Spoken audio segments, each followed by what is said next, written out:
difference between helping and selling is just two letters, but those two letters make all the difference. And what we're trying to do with Youtility is advise companies to make marketing that is truly inherently useful. Imagine if your marketing was so useful that people would theoretically pay you for it. That's the bar that you have to clear now as a company. The goal is not to be good at social media. The goal is to be good at business because of social media, and that's not the same thing, nor does it have the same measurables. If I had to dispel one myth about social media, it would be that you cannot determine ROI. You absolutely can determine ROI. You can absolutely determine how social media is impacting your business. Is it easy to do so? Not necessarily. Sometimes it is, sometimes it isn't. Depends on what kind of business you are. But you don't have to settle for counting friends and fans. We just typically do because it's easier.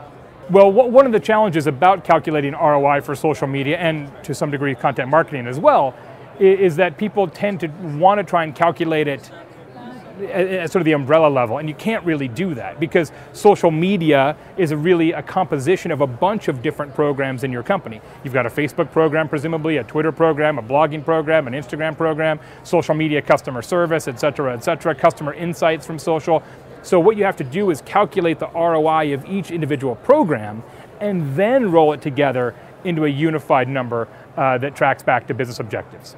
I think the three big words for business next year in social media and content marketing are, number one, strategy, right? We're past the question of should we do this. Now we're at the point of how do we do it well? How do we optimize our social media and content marketing? And the best way to do that is to actually know how these technologies and how these activities map back to business success. So the first question is strategy. The second one is resources. Now that this has become a bigger part of many companies' communication programs, what I find is companies are under-resourcing social media and content marketing. Look, this isn't inexpensive. It's just different expensive. And you have to make sure you have enough bodies and enough dollars to do this well. So the second question is resources. And the third question is about segmentation. If you're doing the same stuff in Facebook and Pinterest and Instagram and Twitter and your blog, what's the point? Think about what is your unique perspective in each of those social networks and in each content play.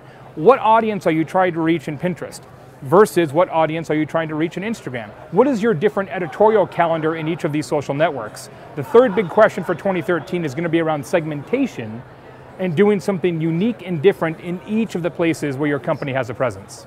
I think fundamentally B2B social media is the same as B2C social media. In fact, for many B2B companies, I think social media is actually more important than it is for B2C. And that may sound crazy, but for most B2B companies, the average value of a customer is way higher than for your average B2C company. If you're selling expensive software, the attitude of a single customer and the ability of a single customer to impact the belief system of other prospective customers is so much greater than if you're selling licorice or ice cream or potato chips or any other, a hammer or anything else. So the other thing is that sales reps have a big role to play in B2B because it's a complicated sale and there's things and questions and things like that. And increasingly what we're finding is sales representatives using social media as an unofficial touch point in the customer life cycle, which is really, really important. Look, here's the thing. B2B and B2C have competitors, they have customers, and they have a story to tell.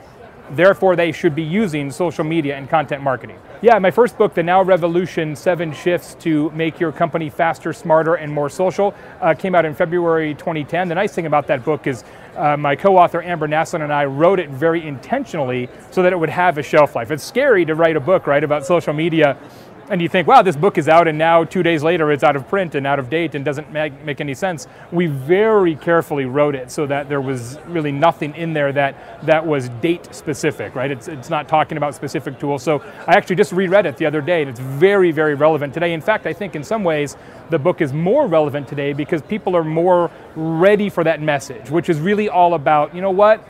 Social media is more about corporate culture than it is about tools and technology. If you're not a social company, you can do all the social media stuff that you want, but you'll never be great at it.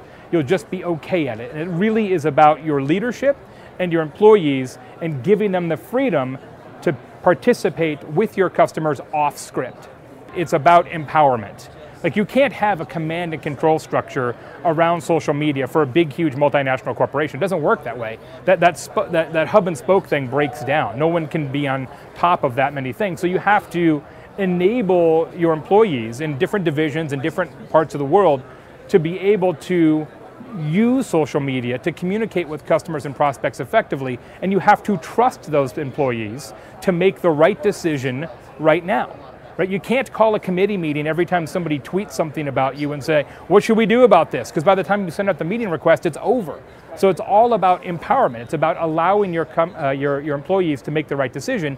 And what you're seeing now is a lot of big companies are investing a lot of money in ongoing training and certification of employees in social media and content marketing, saying, look, you are now an approved Dell social media participant. You're now an approved IBM blogger, that kind of thing. I have a brand new book coming out called Youtility, Why Smart Companies Are Helping Not Selling. It'll be out in June with Portfolio. Working a lot on my podcast, Social Pros, which is a weekly podcast where we actually interview a social media manager or social media director from a major corporation and learn all the ins and outs about how their job actually works day to day. That's been going great. Love the podcast.